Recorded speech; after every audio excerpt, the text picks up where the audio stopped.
So first of all, I would say that I came up on your business and I saw the BLM teal, acknowledgement. And then I asked the questions and they said, this, your brother's part of this business. And I said, oh, I'd be curious to know why? Like, why did you include that? And how do you imagine understand it? It was literally like last year. I was watching the NBA in the bubble. Kemba Walker from the Boston Celtics.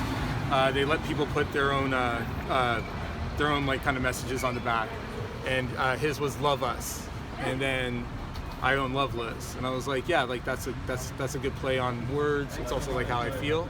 So I was like, I called my sign guy and I was like, hey, can you make this? And he was like, yeah, like, and it was just like a way to kind of show, where we stood on the whole matter.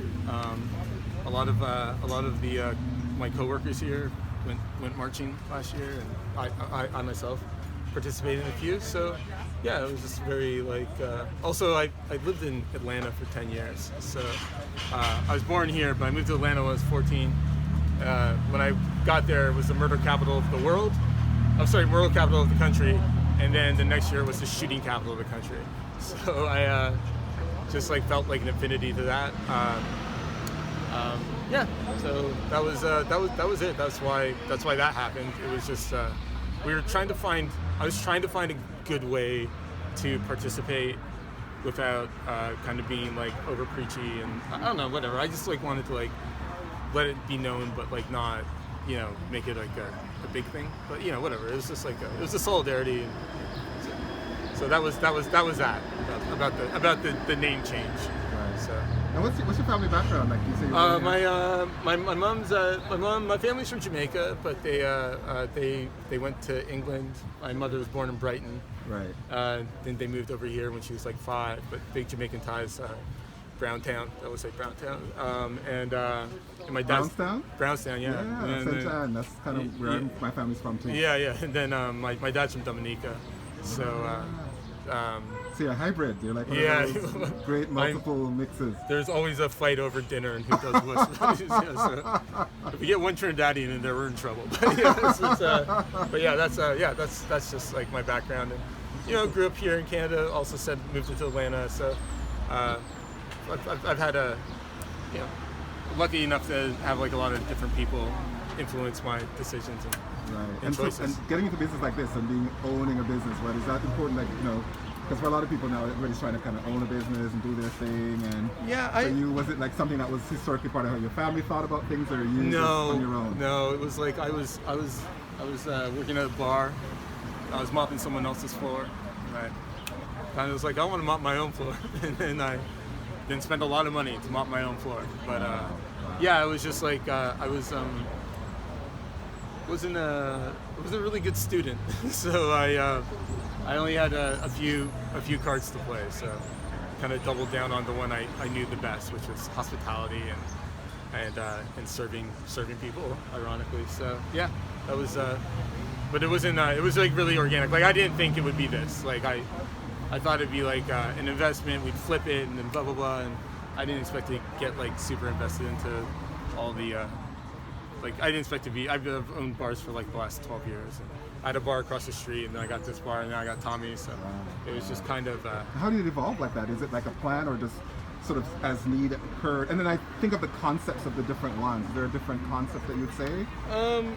Well, my first bar was called Unlovable, and it was a nighttime bar. It was like a bar at night. And then I really wanted to get into not doing such late hours. Right. And so the coffee shop kind of came from that.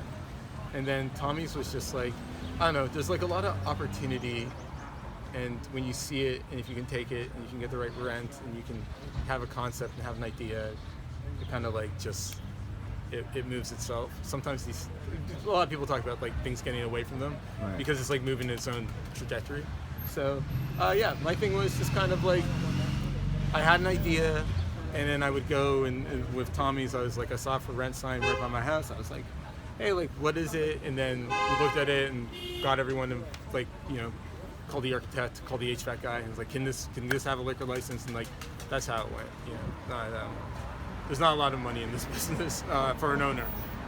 It's like you get the money at the end of the day when you sell everything. But yeah, so it was just kind of what I was okay at. Some people would say good, some people would say horrible. I felt good about doing it, and like, you know, every day you come in and there's always a new story. And I don't have one of those things where, you know, and no disrespect to anyone who does a different thing, but my days are never monotonous. Like, you know, there's always a thing. There's always a gear. Even if you think you're having the chillest day, there could be someone can throw a brick through your window. Someone can come and tip you like $200 on a $6 beer. It's always fun, you know. And in that way, it's kept me okay. And I came in this first space, and I love the mix of things that you have going on in it. And is that sort of the intention and the idea? How would you describe that? Or yeah. Yeah, like, well, but right now it's kind of like it's a catch-all right now, because we were just trying to, because when everything's closed, we were trying to, so like the vendors were renting out the space, so it kind of became like whatever, because it's a way to make a little bit of money when we were really worried about money, so we didn't know if we were gonna like let anybody in or whatever. So that was yeah. But like my spaces, I every time I go to a community, there's always different people there, and my goal is to get everyone's money, you know, and so yeah, business. So it's business. So it's like, for me, it's like I don't care who you are. Like, if there's something I can do morally, without like any moral conscience, like objectable moral or morality, I will supply you the thing that you need to have a good time.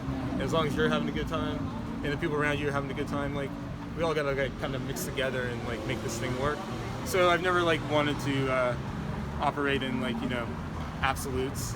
You know, they say there's an old Star Wars saying, it's like only a Sith deals in absolutes. So I deal with whatever I can do to make you happy and take your money.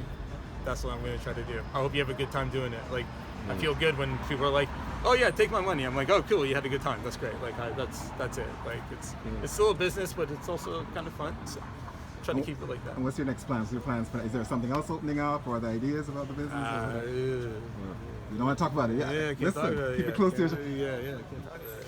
Yeah. There's always a move though. There's always a move. There's like unfortunately a lot of places have ceased to exist. Mm-hmm. That creates a hole. Right. Which creates an opportunity, which creates there's a lot of landlords out there begging to get their spaces rented, and so there's always like another thing. And if you don't want to pound the pavement because you've done well enough, that's fine. But me, I'll be the guy looking for something. So and if you're going to advise other young Black entrepreneurs, what would you say to them? What would be a couple of tips or thoughts? Oh man. Jesus, it's tough. It's hard. It's I think the thing is always to be like fluid with those situations. I found it really important to not take things too personally, and to realize, like, you know, there are two different dynamics going on. There is you can be whatever you want to be when you're a kid, and if you're like me, your mom tells you when you're 7 that you got 2 strikes against you being a Black male. Yeah. So some rules apply, some don't. So it's really important to find out which ones apply to you and what you can. You know, everyone works the system, but you gotta realize like where you are and where it is in the big thing. You can get out on a soapbox and preach about, you know, things, but also like you got to find a way to either you go over, you go under, you go around. Sometimes you go through. Whatever way works, do it. But realize that there's always going to be obstacles, and those obstacles ain't going to go away just because you made some amount of success. Like, I've had 3 different places, and none of them have come any easier than the other one. You know, it never gets easier, and I think that's something unique to young Black entrepreneurs and to young Black people who are trying to do things. Like, you know, we're talking about a group of people who weren't allowed to own things, so don't get surprised when they're mad that you own something, you know. And so working under those circumstances is always tough, but you know, you kill them with kindness, or you can just kill them, but just do something. And that's a whole other video. I don't want, because this is, I want to do the positive promotion for stuff, but I'm sure there's a whole other conversation there. But I'm curious about one last question: is unloved, loveless? It seems like until Tommy's.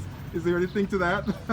No, well, Tommy's is separate. Right. Unlovable was it's a song. I was actually a business partner. It's a song by this band called the Smiths. Right, Smith. And and we were like kind of like, oh, like, you know, everyone feels that way sometimes. We Right. want a bar for everybody, so like that was kind of the thing.